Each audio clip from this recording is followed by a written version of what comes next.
Greetings everyone, welcome to the second lecture of economic survey. अभी तक हमने एक मीडियम टर्म इकोनॉमिक आउटलुक के ऊपर बात की। हमने देखा टैक्स पॉलिसी हो रही है, प्राइवेट कंजम्पशन पे पुश हो रहा है, गवर्नमेंट का कैपिटल एक्सपेंडिचर 63.4% का हो चुका है। रेवेन्यू एक्सपेंडिचर पे काफ़ी घटत जो है वो होते हुए देखी गई, रिडक्शन हुआ। और पूरा हमने देखा कि किस तरीके से हमारी इकोनॉमी जो है वो इंटरनेशनल स्टैंडर्ड्स में परफॉर्म कर रही है। तो हमने देखा कि वो थर्ड लार्जेस्ट है परचेजिंग पावर पैरिटी के टर्म्स में, और वो फिफ्थ लार्जेस्ट है मार्केट एक्सचेंज रेट के बेसिस पे। अब हम इकोनॉमिक लेक्चर 2 को आगे डिस्कस कर रहे हैं आपके साथ, और इस लेक्चर में हम बात करने वाले हैं सबसे पहले कि इकोनॉमिक सर्वे कौन प्रेजेंट करता है। इकोनॉमिक सर्वे दोस्तों वी अनंत नागेश्वरन जी द्वारा प्रेजेंट किया गया, और वो चीफ इकोनॉमिक एडवाइज़र हैं। क्या है? चीफ इकोनॉमिक एडवाइज़र हैं। भारत का सबसे पहला जो इकोनॉमिक सर्वे प्रेजेंट किया गया वो 1950-51 में किया गया, और 1964 तक it was presented along with the budget. याद रखिएगा, बजट के साथ 1950 से लेके 1964 तक प्रेजेंट किया गया। अभी बजट सेशन के सबसे पहले दिन इकोनॉमिक सर्वे जो है वो प्रेजेंट किया जाता है। For the longest time, the survey was presented in just one volume, with specific chapters dedicated to different key sectors of the economy, such as services, agriculture, manufacturing, as well as key policy areas like fiscal development, state of employment, inflation. These are the aspects जो कि आपके covered होते हैं economic survey में। सभी sectors के ऊपर बात होती है, तीनों सेक्टर्स के ऊपर बात होती है, सर्विसेज, एग्रीकल्चर और मैन्युफैक्चरिंग। और जो भी डिसीजन गवर्नमेंट लेती है, वो भी सुधार करती है, वो भी इंक्लूडेड होता है। इसमें स्टैटिस्टिकल एब्स्ट्रैक्ट्स भी जुड़े होते हैं, यानी डेटा भी रहता है दोस्तों, स्टैटिस्टिक्स भी रहता है, राइट। अब when is the economic survey presented, ये क्वेश्चन आपसे पहले भी पूछ चुका हूं मैं। तो ये दूसरे तरीके से है कि on the day of the presentation of the budget, a day before presentation of the budget, after the budget of the coming is fully presented as and when the Ministry of Finance notifies the date. Now, on the day of the presentation of budget, right? This is important. And basically, it is budget session, like budget session, right? Chief Economic Advisor V. Anant Nageswaran है। Economic survey economic division of department of economic affairs DEA द्वारा prepare किया जाता है under the guidance of chief economic adviser. ये याद रखिएगा, economic survey department of economic affairs chief economic adviser. Do you know that assessments and recommendations are not binding on the budget? This is very important. That the economic survey, the suggestions and assessments given by the chief economic advisor or the Department of Economic Affairs is not necessarily binding on the budget, that the budget इसी के प्रारूप में बताया जाए। ये याद ध्यान रखने वाली चीज़ है यहाँ पे। इंडियन इकोनॉमी के ऑलरेडी डिस्कस फेसेस हैं, प्रॉब्लम्स हैं, वाइडनिंग करंट अकाउंट डेफिसिट है और डिप्रिसिएटिंग रुपी है। ठीक है। इंडियन इकोनॉमी के तीन मेजर प्रॉब्लम्स क्या हैं अभी करेंटली। अभी तक हमने देखा कि एक्सटर्नल फैक्टर्स और एक्सटर्नल सिचुएशंस जो कि इंडियन इकोनॉमी को अफेक्ट कर रही थी। अब हम देख रहे हैं कि इंडियन इकोनॉमी की सबसे मेजर प्रॉब्लम क्या है। तो यहाँ पे लिखा हुआ है सबसे मेजर प्रॉब्लम है इन्फ्लेशन। और इन्फ्लेशन हमने CPI इन्फ्लेशन को देखा था कि किस तरीके से वो कंट्रोल लिमिट के बाहर जा रहा था, 3 बार गया था, राइट। और 6% के अंदर होना चाहिए। करंट अकाउंट डेफिसिट दूसरा प्रॉब्लम है, करंट अकाउंट डेफिसिट का, जिसको हम कैड कहते हैं। करंट अकाउंट डेफिसिट कब हो जाता है, ये भी हमने डिस्कस किया था प्रीवियस लेक्चर में, कि कैड जब होता है जब आपका इंपोर्ट जो है वो ज़्यादा हो जाता है एक्सपोर्ट से, राइट। और डेप्रिसिएटिंग रूपी, जो आपने देखा कि डॉलर के स्ट्रांग होने से रूपी की वैल्यू जो है वो कम हो रही थी। और पॉलिसी रेट हाइक्स जो हैं वो ये रोल प्ले कर रहे थे। डेप्रिसिएटिंग रूपी, ये तीन मेजर प्रॉब्लम्स हैं हमारे इकोनॉमी। यूपीएससी का टेंडेंसी है अक्सर कि ऐसी जगहों से वो क्वेश्चंस पूछता है। अब जैसे आरबीआई इस डेप्रिसिएटिंग रूपी के लिए क्या करेगी, अगर रूपी की वैल्यू मार्केट में कम हो रही है तो आरबीआई क्या मेजर्स ले सकती है। Which of the following is not a measure taken by the Reserve Bank of India to manage the depreciating rupee. अब ऐसे क्वेश्चंस को करने के लिए आपको टर्म्स का जो बस नॉलेज है वो होना चाहिए। बेसिक इकोनॉमिक्स हर बंदे को समझ में आती है लेकिन जो टर्म का नॉलेज होता है, जो टर्म्स होते हैं इकोनॉमिक टर्म्स, उनके बारे में पता होना चाहिए। जैसे यहाँ ऑप्शन ए लिखा हुआ है, intervention in the foreign exchange market. Foreign exchange market में अगर हम बात करें तो इंटरवेंशन कैसे कर सकती है? फॉरेन एक्सचेंज मार्केट में इंटरवेंशन करने के लिए रिजर्व बैंक ऑफ इंडिया को क्या करना पड़ता है? अपने फॉरेन रिजर्व्स को फॉरेन रिजर्व्स को इंक्रीज डिक्रीज करना पड़ता है। टाइटनिंग मॉनेटरी पॉलिसी का मतलब हो गया वही रेपो रेट जो आप देखते हो। जब रेपो रेट को बढ़ाती है आरबीआई, तो भी क्या होता है, करेंसी का जो फ्लो है, करेंसी का फ्लो जो है वो कम होता है, वो बढ़ता है। और यहाँ पे टाइटनिंग है, तो टाइटनिंग से क्या होगा, करेंसी का फ्लो कम होगा। करेंसी का फ्लो कम होता है तो इससे इन्फ्लेशन भी कंट्रोल होता है। ठीक है, और इन्फ्लेशन जो है वो अगर एक्सटर्नल है तो रुपये की वैल्यू भी कम होगी। टाइटनिंग मॉनेटरी पॉलिसी तो ये तो करती है। इंक्रीजिंग फॉरेन डायरेक्ट इन्वेस्टमेंट की लिमिट्स। अब रुपी डेप्रिशिएट कर रहा है, इसका एक कारण ये भी होता है कि डॉलर पुल आउट है इकोनॉमी से। अब डॉलर पुल आउट का मतलब क्या है कि एफडीआई जो है, फॉरेन डायरेक्ट इन्वेस्टमेंट, वो बाहर जा रहा है। जबकि कोशिश की जाती है कि एफडीआई क्या हो, अंदर आए। तो एफडीआई लिमिट्स जो है वो अगर वो बढ़ा देंगे तो और एफडीआई बढ़ सकता है, तो ये भी करता है आरबीआई। रिलैक्सिंग कैपिटल कंट्रोल्स जो हैं ये गवर्नमेंट के पास होते हैं। कैपिटल कंट्रोल्स गवर्नमेंट के पास होते हैं। Hence D is the correct answer. The Reserve Bank of India takes various measures to manage the depreciating rupee, intervention in foreign exchange markets, tightening monetary policy, and increasing foreign direct investment. However, relaxing capital controls can lead to an outflow of foreign exchange and further depreciation of the rupee. So it is not a measure taken by the RBI to manage the depreciating rupee. Relaxing capital controls अगर कर दिया तो foreign exchange जो है वो outflow बाहर चला जाएगा और वैल्यू फिर से कम हो जाएगी रुपी की, राइट। सब measures at the Reserve Bank of India, ये स्टैटिक इकोनॉमी की इंफॉर्मेशन है ये आपके लिए, जहाँ से ट्रेंड्स और एनालिसिस बोलते हैं कि प्रीवियस ईयर क्वेश्चन काफ़ी आते हैं। क्या क्या मेजर्स ले सकता है आरबीआई? तो सबसे पहला, फॉरेन मार्केट एक्सचेंज मार्केट का इंटरवेंशन। क्या करता है आरबीआई? बाय और सेल डॉलर्स करता है ताकि रुपये की वैल्यू स्टेबलाइज हो सके। ये ओपन मार्केट ऑपरेशंस के तहत होता है या करेंसी स्वैप्स के तहत होता है सेंट्रल बैंक्स में आपस में। याद रखिएगा, intervention in the foreign exchange market is done through open market operations और currency swaps. Open market operations और currency swaps. Open market operation means buying और selling of dollars. Second is the tightening of monetary policy.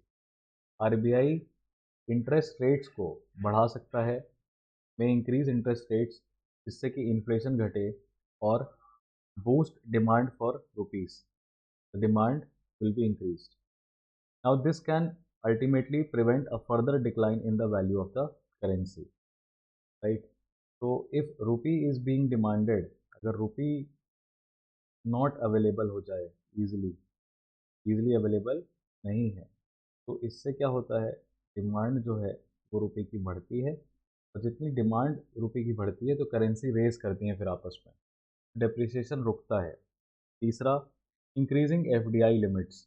RBI foreign direct investment की limit को बढ़ा देगा, जिससे ज़्यादा foreign capital जो है वो अट्रैक्ट होगा और अगेन रुपये की डिमांड जो है वो बढ़ेगी। चौथा, raising NRI deposit rates. Raising NRI deposit rates, जो नॉन रेसिडेंट इंडियन हैं वो फॉरेन एक्सचेंज का एक इम्पॉर्टेंट सोर्स होते हैं। याद रखिएगा, non resident Indians. RBI NRI deposits पे इंटरेस्ट रेट्स जो है वो बढ़ा देता है ताकि फॉरेन एक्सचेंज जो है वो और हमारे पास आए। फॉरेस्ट जो जितना बाहर के लोग यहाँ पैसा जमा करेंगे तो उनको इंटरेस्ट रेट एक्स्ट्रा मिल जाता है, राइट। तो इनफ्लोज ऑफ फॉरेन एक्सचेंज होता है। पांचवा है टाइटनिंग कैपिटल कंट्रोल्स। आरबीआई में कैपिटल कंट्रोल्स, टाइट करता है capital controls by imposing restrictions on outward remittances.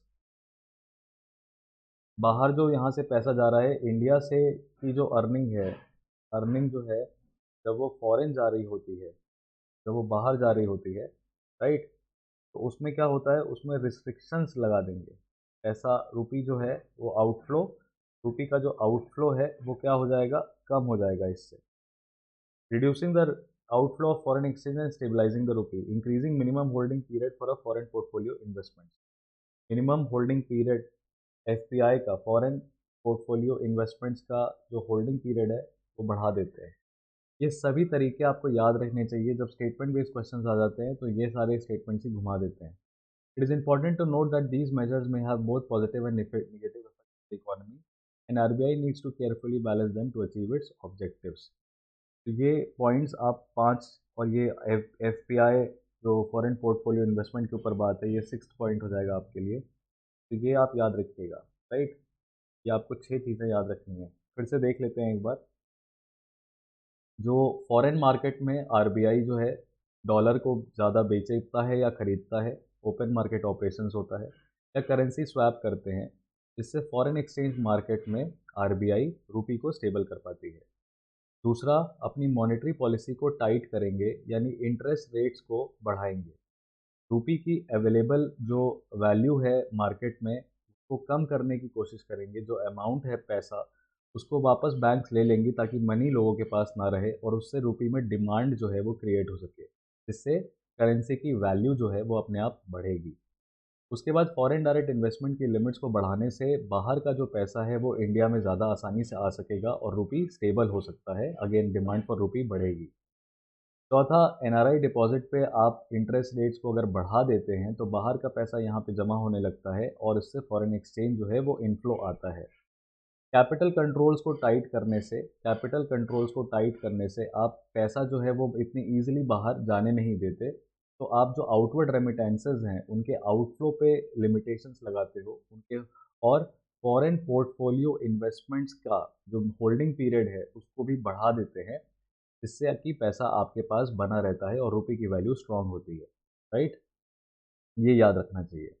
और इंडियन इकोनॉमी या स्नैपशॉट में ये सबसे इम्पोर्टेंट डेटा आपके सामने है। जो मेजर चीज़ें होती हैं जो इकोनॉमी को डिफाइन करती हैं, वो सबसे पहला इन्फ्लेशन, महंगाई क्या है, और फिस्कल डेफिसिट कितना है। फिस्कल डेफिसिट ऑब्वियसली आप देख सकते हैं, fiscal deficit is basically the difference between income of government versus expenditure, income of the government versus expenditure. Now, India is a developing country, so expenditure will always be more than the income. Expenditure will always be more than the income. So, fiscal deficit always will be there. But we will try to keep it as low as possible, which means if the expenditure is going high, the government will also try to increase the income sources. And this is pretty much evident by the tax buoyancy that we have seen. GST collection जो है वो ऊपर जा रहा है, direct tax collection जो है वो ऊपर जा रहा है। तो उससे क्या हो रहा है, गवर्नमेंट की इनकम तो ऑलरेडी बढ़ी रही है। तो फिस्कल डेफिसिट आपको देखने को मिलेगा 6.4 का है, और 2020 से अभी तक में काफ़ी डाउनफॉल आया है, 9.2 से 6.4 हो गया है। इसी में जब गवर्नमेंट पैसा बोरो करती है तो इसको हम कहते हैं डेफिसिट फाइनेंसिंग कहते हैं। इसी डेफिसिट को जब भरने के लिए सरकार बाहर से पैसा लेती है या मार्केट से पैसा उठाती है तो उसको हम कहते हैं डेफिसिट फाइनेंसिंग। वहीं पे इन्फ्लेशन की बात करें तो इन्फ्लेशन में आपको दो कंपोनेंट्स दिखाई देंगे, कंज्यूमर प्राइस इंडेक्स और होलसेल प्राइस इंडेक्स। इन दोनों कंपोनेंट से इन्फ्लेशन को चेक किया जाता है और कोशिश की जाती है कि इन दोनों का कॉन्वर्जेंस हो, यानी कि ये दोनों ग्राफ आगे जाके एक पॉइंट पे मिल जाए। तो ऐसा कोई करने का हमेशा कोशिश रहता है। सीपीआई और डब्ल्यूपीआई में कॉन्वर्जेंस होना चाहिए। तो wholesale price index 11.5% of the GDP है, और consumer price index 6.8% of the GDP है। अपर लिमिट इसमें 6% है, तो अपर लिमिट से स्लाइटली बाहर जा रहा है। कोशिश करेंगे कि इस साल के अंदर अंदर उसको अपना इन्फ्लेशन जो सीपीआई इन्फ्लेशन को कंट्रोलेबल लिमिट्स के अंदर ले आए, 6% के नीचे ले आए। वहीं अगर जीडीपी ग्रोथ फोरकास्ट की बात करें कांस्टेंट प्राइसेस में, तो अभी प्रोजेक्टेड है कि 6 से 6.8% जीडीपी जो है वो ग्रो करेगी। पिछले साल 7% का ग्रोथ देखा, 21 में 8.7% का, और कॉन्ट्रैक्शन हुआ था 2020 और 21 में कोविड-19। और उसके पहले जो ग्रोथ चल रही थी वो 3.7 की चल रही थी। तो कोविड के खुलने के बाद आप देख सकते हैं कि सडनली इकोनॉमी ने काफ़ी अच्छा और तगड़ा परफॉर्म किया है। इट्स ऐसा हो सकता है कि इंडियन इकोनॉमिक प्लेटू हिट करी और अब जो एफर्ट्स ले रहे हैं इंडिया को वो ऊपर की तरफ ही ले जा रहे हैं। ये जो फेज़ आया था भारत की इकोनॉमी में ये कोविड-19 के दौरान आया था। फॉरेन एक्सचेंज रिजर्व्स हमारे पास डॉलर्स जो हैं वो ज़्यादा होने चाहिए। दूसरी करेंसीज़ जो हैं वो ऑब्वियसली ज़्यादा होनी चाहिए। जितना ज़्यादा होता है रुपए की वैल्यू उतनी होती है। तो अभी यहाँ पे आपको देखने को मिलेगा कि फॉरेन एक्सचेंज रिजर्व में 563 यूएस बिलियन डॉलर्स बचे हैं हमारे पास। और ये डिक्लाइन क्यों है? आफ्टर ऑल वही रुपये को स्ट्रॉन्ग करने के लिए खूब सारा डॉलर्स जो है वो क्या किया गया है? सेल किया है। किसने किया है? रिज़र्व बैंक ऑफ इंडिया ने। Foreign exchange reserve, right? तो 607 से 563 अभी भी कोई ऐसा बहुत नेगेटिव नहीं है। आपका जो करंटली फॉरेन एक्सचेंज रिज़र्व है वो कंपेरेबल है कोविड-19 के पहले आने वाले टाइम से, राइट? तो बहुत ज़्यादा चेंजेस नहीं हुए हैं, लेकिन हाँ, यहाँ सब सिग्निफिकेंटली ग्रोथ देखने को मिली थी। खूब सारा इन्वेस्टमेंट हुआ था इंडिया में, फॉरेन डायरेक्ट इन्वेस्टमेंट खूब सारा हुआ था। ग्रॉस वैल्यू एडेड के टर्म्स में अगर सर्विसेज की बात करें बेसिक प्राइसेस में, तो जो सर्विसेज हैं वो भी आपको काफ़ी अच्छे तरीके से ग्रो करते हुए नज़र आ रही हैं, 9.1%। इंडस्ट्रियल ग्रोथ में आपको गिरावट दिखाई देगी, ऑब्वियसली बिकॉज सप्लाई शॉक्स अभी भी चल रहे हैं। लेकिन फिर भी पिछले 3 ईयर्स के कंपैरिजन में अभी इंडस्ट्रियल ग्रोथ भी प्रॉमिसिंग है। एग्रीकल्चरल और एलाइड सर्विसेज में बात करें ग्रॉस वैल्यू एडेड के फेज़ में, तो काफ़ी तेज़ी से इसमें भी हमको ग्रोथ जो है वो देखने को मिल रही है, 3.5%, राइट? तो ये पूरा इंडिया इकोनॉमी का स्नैपशॉट है, जहाँ पे आपको सभी ट्रेंड्स अभी थोड़े बहुत प्रॉमिसिंग और रेजिलियंस वाले दिखाई देंगे। लि लिफ्ट, अब ये देखिए एक इन्फोग्राफिक है इकोनॉमिक सर्वे से ही डायरेक्ट, जहाँ पे डिजिटल इंफ्रास्ट्रक्चर और फिजिकल इंफ्रास्ट्रक्चर की ग्रोथ को बताया है।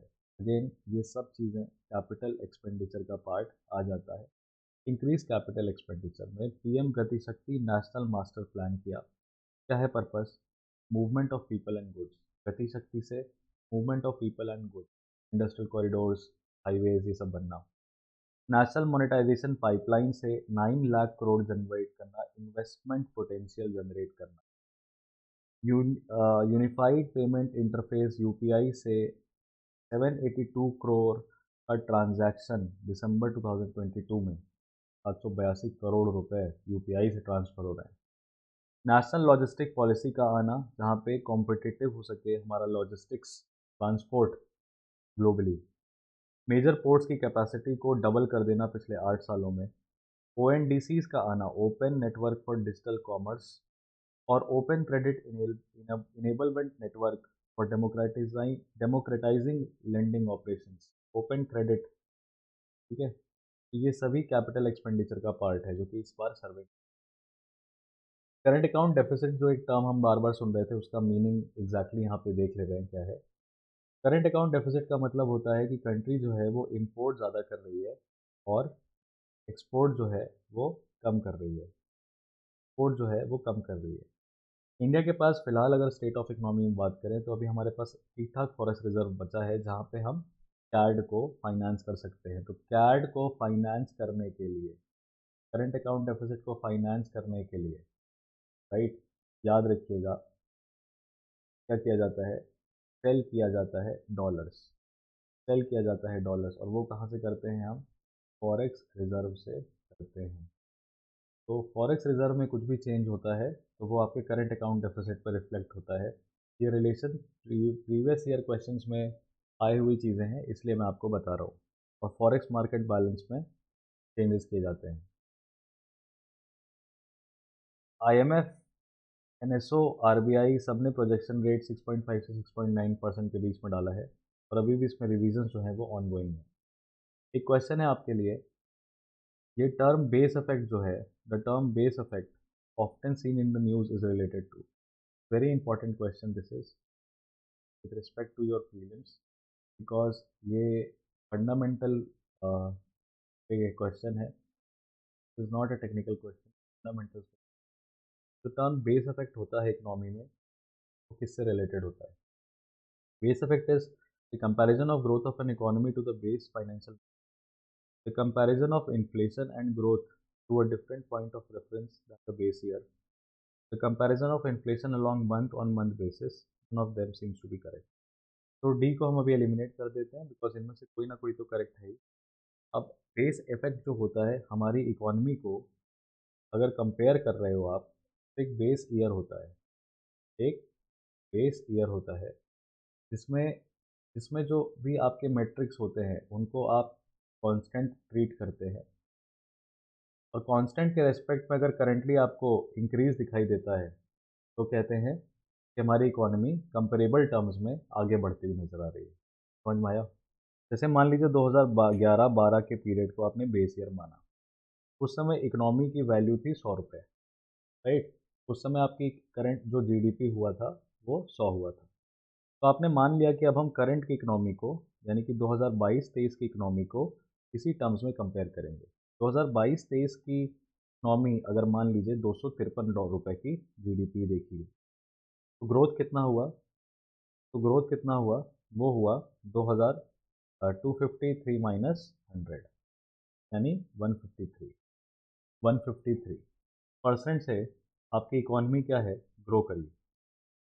तो ये हुआ कि बेस ईयर, ठीक है, बेस ईयर।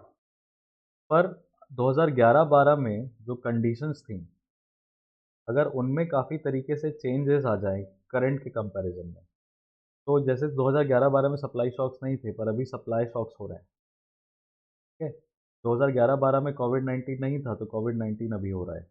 2011-12 में अगर मान लो रशिया यूक्रेन का वॉर नहीं था, रशिया यूक्रेन का वॉर हो रहा है। ये 3 कंडीशंस अगर चेंज हो रही हैं, तो अभी करंटली जो इकोनॉमी है, आप उसको इस बेस ईयर से नहीं कंपेयर कर पाएँगे। तो आप क्या करते हैं? आप डिफरेंट बेस ईयर चूज़ करते हैं, जहाँ पे जो कंडीशंस हैं, वो आज की कंडीशंस को ज़्यादा मैच करें। तभी इकोनॉमी की ग्रोथ समझ में आती है कि किस टाइम पे इकोनॉमी कैसा ग्रो कर रही है। तो it is comparison of inflation and growth to a different point of reference then the base year. इसी को कहते हैं बेस ईयर इफेक्ट। इसी को कहते हैं base effect, base year effect. जब आपको बेस ईयर चेंज करने से इकोनॉमी के ट्रेंड्स में चेंजेस नजर आए, तो उसको हम कहते हैं बेस इफेक्ट। ये यूजली हम करते हैं जब हम करंट इकोनॉमी को सिमिलर सेट ऑफ सर्कमस्टांसेस में पास्ट में कंपेयर करते हैं। समझ में आ रहा है? एग्जाम्पल से समझ लो, जो एग्जाम्पल बताया इससे समझ लो, ये सिंपल सी बात है, ठीक है। लेकिन हाँ, ये कॉन्सेप्ट है, फंडामेंटल है, इसलिए जानना ज़रूरी था। मैं पहले भी डिस्कस कर चुके हैं कि इकोनॉमी में जो मेजर रिवाइवल है वो अल्टीमेटली डोमेस्टिक कंजम्पशन की वजह से आया है। इंडियन इकोनॉमी ने मोस्ट रेजिलियंस शो किया है। प्राइवेट कंजम्पशन 58.4% ऑफ जीडीपी का हो गया है। ये सारे मैट्रिक्स जो है, ये सारे डेटा जो है, आपके लिए बहुत इंपॉर्टेंट है। इनको लिख लो, इनको लिखते हुए चलो अपनी कॉपी में। प्राइवेट कंजम्पशन का ट्रेंड देखो 58.4% का। ये there is a rebound in the contact intensive services such as trade, hotel and transport. ये भी आपको पहले से पढ़ा हुआ है आपका। Advantages can also be attributed to the large vaccination drive. ये भी हमने पिछले लेक्चर में देखा था। रिटेल इन्फ्लेशन जो है वो भी थोड़ा सा 6% से ऊपर है और 6.8% रहेगा 2023 तक में। कोई भी चेंज मेजर नहीं होने वाला है इन्फ्लेशन में, तो इन्फ्लेशन वैसे ही रहने वाला है, लेकिन अपर लिमिट के ऊपर है, ये देखने वाली बात है।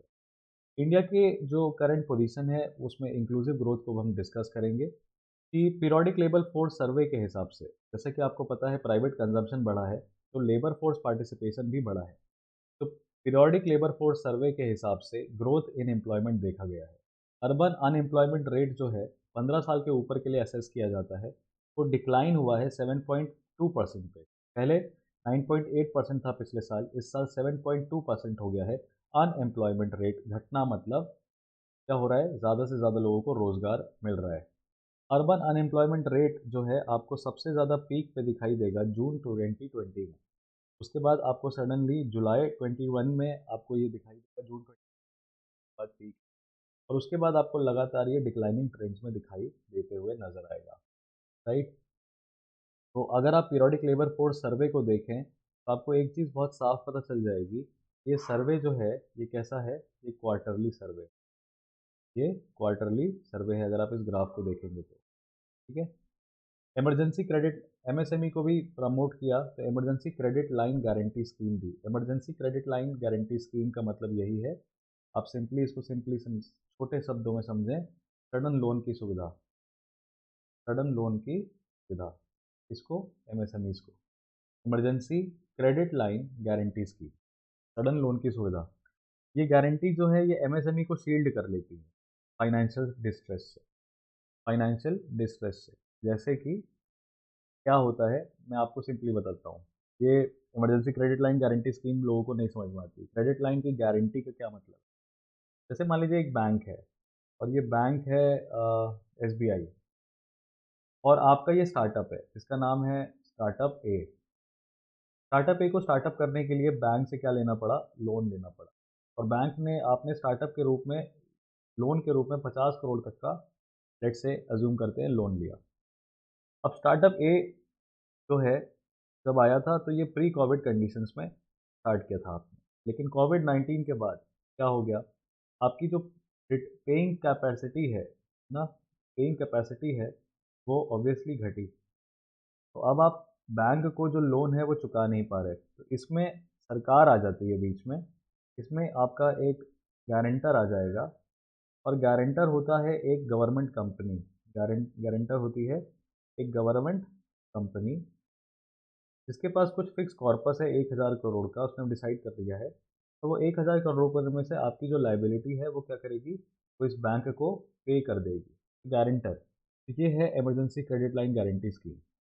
सिविल रिपोर्ट की बात करें तो 83% बोरोवर्स जो हैं अभी करेंटली जो ईसीएलजीएस का फ़ायदा उठा रहे हैं वो छोटे एंटरप्राइजेज हैं, micro enterprises. It is important that we layer focus on ECLGS scheme as well. तो हमने ये आपको पूरा बता दिया है। अब इसके एक्सप्लेनेशन पे देख लेते हैं। ये न्यूज़ में आया था कि 500 करोड़ का लोन जो है आउटस्टैंडिंग, जो जो लोन है उसको रिमूव कर दिया गया है। 40% और 200 crore which ever is lower assistance will be maximum. 100% guarantee cover on loans up to 2 crore. Additional 10% of outstanding as on February 29 to borrowers previous ECLGS. Borrowers eligible for RBI restructuring 2.0. Right? Validity of scheme extend to September 30 or till guarantee for a 3 term are issued. ये आपको ECLGS में MSME को support करते हुए जो news है वो दिखाई दे रहा है। अब होता क्या है ECLGS में? ECLGS स्कीम के अंदर अगर आप इसके बेनिफिशियरी हो तो आपको जो बैंक और एनबीएफसी से लोन है वो लो इंटरेस्ट रेट्स का मिलता है। 4 साल का टेन्योर रहता है डेट ऑफ डिसबर्समेंट से। 4 साल के अंदर अंदर में आपको रिटर्न करना है, और रिटर्न स्टार्ट होता है with 3 lakh crore fund dispersal. E C L G is the biggest supportive measure of the government under Atmanirbhar Bharat. Government ने 3 लाख करोड़ का एक फंड बनाया है, देख रहे हैं आप, 3 लाख करोड़ का ई सी एल जी। ये जो क्रेडिट फैसिलिटी है ये national credit guarantee trust company द्वारा, ये जो पैसा है ये national credit guarantee trust company का है। एक अलग से कंपनी बनाई गई है जो कि एनबीएफसीज और बैंक्स को गारंटी देता है on behalf of the loan taken by MSME, provided the MSME के पास कोई आउटस्टैंडिंग एनपीए नहीं होना चाहिए। यानी जो एमएसएमई है वो डिफॉल्टर नहीं होनी चाहिए, not should be a defaulter. Right? Non performing asset का मतलब कि पहले लोन लिया था और चुका नहीं पाए, तो वो नहीं होना चाहिए। और national credit guarantee trust company, national credit guarantee trust company जो है एनसीजीटीसी, वो आपके बिहाफ पे 3 लाख करोड़ रुपए जो है वो रखे हुई है एमएसएमई। तो जितनी भी एमएसएमई है जिनको भी लोन रिपेमेंट में प्रॉब्लम हो रही है उनको ये सपोर्ट करते हैं। राइट?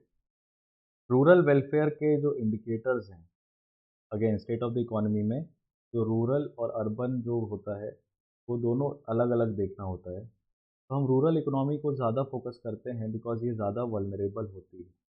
रूरल इकोनॉमी ज़्यादा वल्नरेबल होती है। जैसे कि करंटली अगर आप अभी के इकोनॉमिक सर्वे में बात करेंगे तो रूरल इकोनॉमी में सबसे ज़्यादा फूड इन्फ्लेशन चल रहा है। करंटली जो फूड प्राइस का इन्फ्लेशन है रूरल इकोनॉमी में सबसे ज़्यादा खतरनाक यही चल रहा है, फूड इन्फ्लेशन। और फ्यूल इन्फ्लेशन कम है, तो रूरल वेलफेयर के इंडिकेटर्स में ग्रामीण लोगों के लिए क्या किया भारत सरकार ने? उसमें नेशनल फैमिली हेल्थ सर्वे का कहना है कि जेंडर इक्वालिटी में इम्प्रूवमेंट, फर्टिलिटी रेट जो है वो कम हो रहा है, हाउस होल्ड इम्यूनिटीज़ जो हैं वो बढ़ रही हैं, और वुमेन एम्पावरमेंट जो है वो बढ़ते हुए दिखाई दे रहा है। नेशनल फैमिली हेल्थ सर्वे 4 2016 का, नेशनल फैमिली हेल्थ सर्वे 5 2021 में आपको दिखाई देगा proportion of children who are stunted height for age वो कम होते हुए नजर आएगा 35.5। Children wasted weight for height 19.3 आपको अगेन इसमें भी कम होते हुए नजर आएगा। और अंडर वेट जो है, वेट फॉर एज 32, वो भी आपको कम होते हुए नज़र आएगा, राइट। तो तीनों तरफ आपको डिक्लाइनिंग ट्रेंड जो है वो देखने को मिलेगा। लेकिन ये क्या लिखा हुआ है यहाँ पे, ये 3 पैरामीटर्स जो हैं देखिए चेक कर रहा है, स्टंटिंग, वेस्टिंग और अंडरवेट, राइट। स्टंटिंग है जब आपकी उम्र के साथ आपकी हाइट ना बढ़े। वेस्टिंग जब है, जो आपका वेट इज टू हाइट है, राइट, वेस्टिंग, हाइट बहुत लंबी पतले से हैं। अंडरवेट, वेट जो कि एज के साथ होता है। ये चीज़ याद याद रखने वाली है कि रूरल वेलफेयर इंडिकेटर्स में एसेस किया जाता है। हाल फिलहाल में बेहतर है, राइट। ये वाला फैक्ट हम डिस्कस कर चुके हैं, स्ट्रक्चरल रिफॉर्म्स भी हम देख चुके हैं। Insolvency and bankruptcy board of India, insolvency and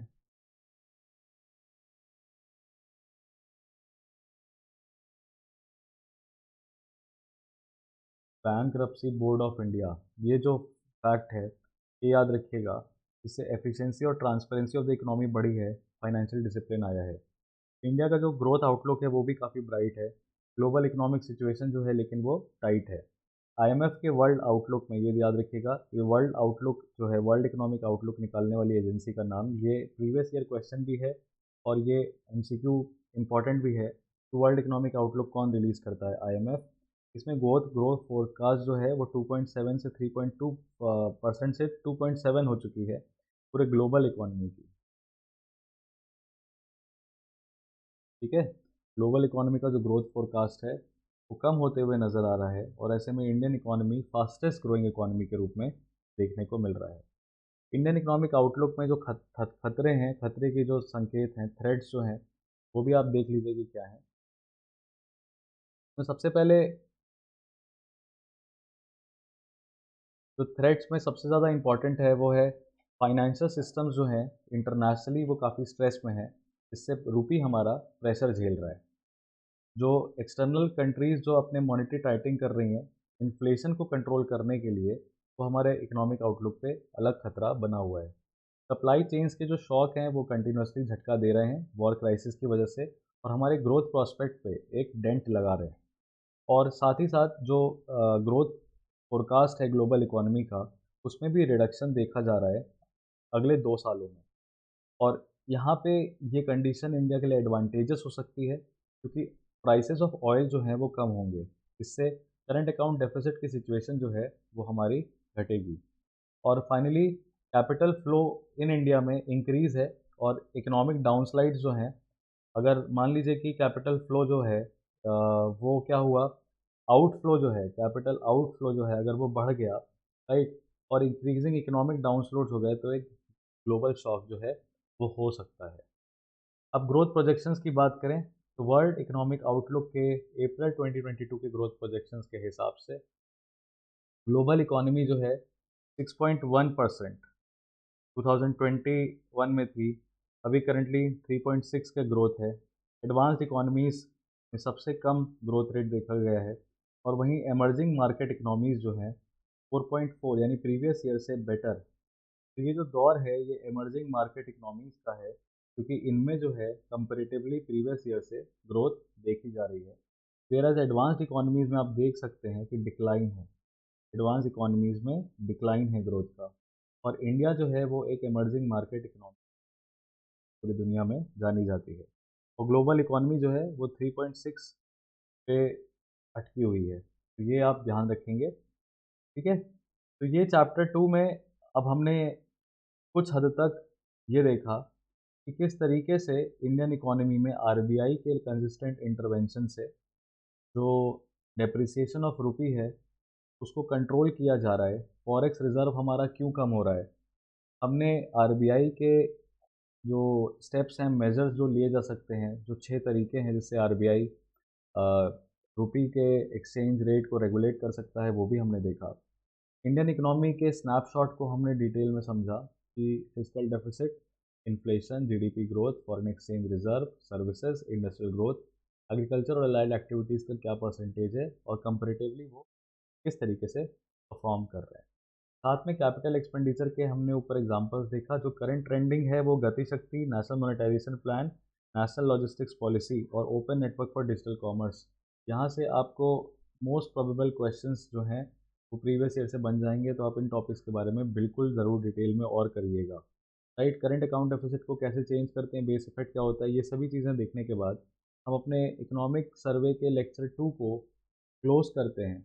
और आप हम मुझसे मिलेंगे इकोनॉमिक सर्वे के लेक्चर 3 में, जिसमें अब हम डेप्थ में जा रहे हैं थोड़ा सा और बैंकिंग सेक्टर वाली जगहों को समझने की कोशिश करेंगे। राइट, ये ओवरऑल पूरा रिव्यू है इकोनॉमी का लेक्चर 1 और लेक्चर 2 में।